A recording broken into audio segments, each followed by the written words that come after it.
So that is all. Peace out, Preston. I apologise if anyone hears or has heard any of my burps in this episode. I didn't hear a single burp. Well, that's good for you then, Bobby. I just, people may have heard something. You're trash, dude. You're just straight. You know what, man? You're supposed to be British and proper. You're just trash.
okay? Yes. Do you need a hug? No. Okay. Oh, hang on. My microphone's not in front of me. Oh, you know what? Hold on. Actually, let me. I gotta do a couple things here. I got. Have you had your triple P, Bobby? What? Your triple P. Remember we talked about this before? Oh no, I didn't have it. I didn't poop. Oh man. I probably should have. Honestly. Yeah. I just ate breakfast. Dude, I love that T-shirt. Thank you. You don't love my hat though? No, I don't love your hat, Bobby. You look like a 12-year-old girl wearing that. Wow, man. Either that, or you're from Germany or somewhere. You got these like blonde ponytail things, pigtail things, whatever they are. Something else. Something else. I'm trying to fix the camera. I got the wrong camera here for some reason. There we go. We switch to that one. And then... audio, video. Right, here we go. Here it comes, Toby. Here comes the magic. Oh, you've gone. Come back, boy. I'm back. Oh, good. There's the magic. Up close. I wonder why you was like higher up. I was like, oh, this is much better. Bobby's higher now, but now you've gone lower, and now you're kissing and slurping your lips, and oh, Bobby, come on. You give me the heebie-jeebies right Toby. now. Hey, Toby. I don't have a drink, Bobby. Why not? Because there was the situation, and I was worried that you were going to... Don't start slurping your McDonald's drink in front of me. It's not fair. It's not fire. Play fair, So, Bobby. if you want to go grab some drink real quick, go grab some drink. Well, yeah, but you're going to be like, Toby's late for the podcast. But you're already late. You might as well just go grab it. You might as well go grab a drink. I'm gonna take the mickey out of him and then post it on Twitter because he's late. Yes. That's what you're like, Bobby. Toby, if you want to go get a drink, you can go get a drink. I am. I'm parched. I'm gonna go get a drink, you little bitch. Don't you dare say anything when I'm gone. I'm gonna say something. Don't worry about that.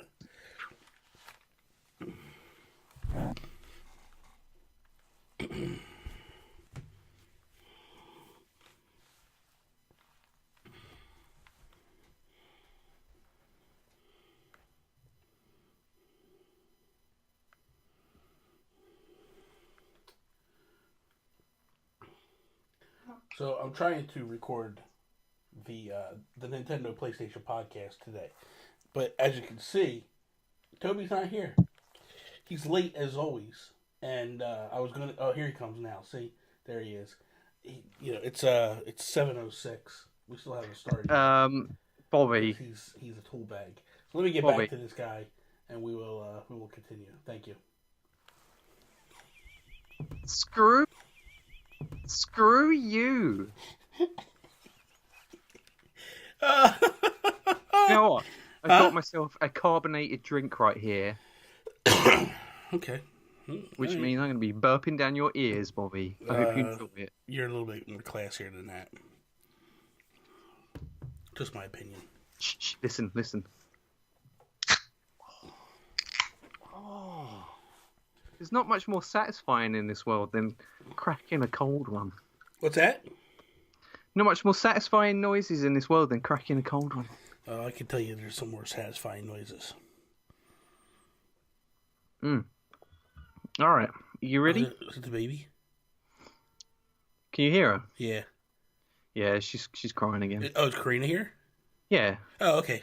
That's fine. I mean, that's fine with me. She's only here for about an hour or so, though. So. Okay, so then let's get going. Let's get going. Okay. What episode are we on? 10. Are you sure? Is that including last week's? Yeah. Okay, so we're episode 10? Yeah, I'm pretty sure. Let's see. I didn't ask for pretty sure. I didn't ask for pretty sure. No. Not pretty sure. No, I don't know. Episode 9 was... Yeah, so we're on episode 10. No, this will be 11. No, this is 10, boy. Last time was 9. The last one we recorded was 9. Yes. You sure? Yes, I just checked my notes. Okay. Wow. You know, I'm the professional here. I actually keep track of these things. Well, you only have one show to keep track of. It's about time you did something around here. Not my fault. About time you did something around here. Okay. Get your sniffles out of the way. Come on. I'm like...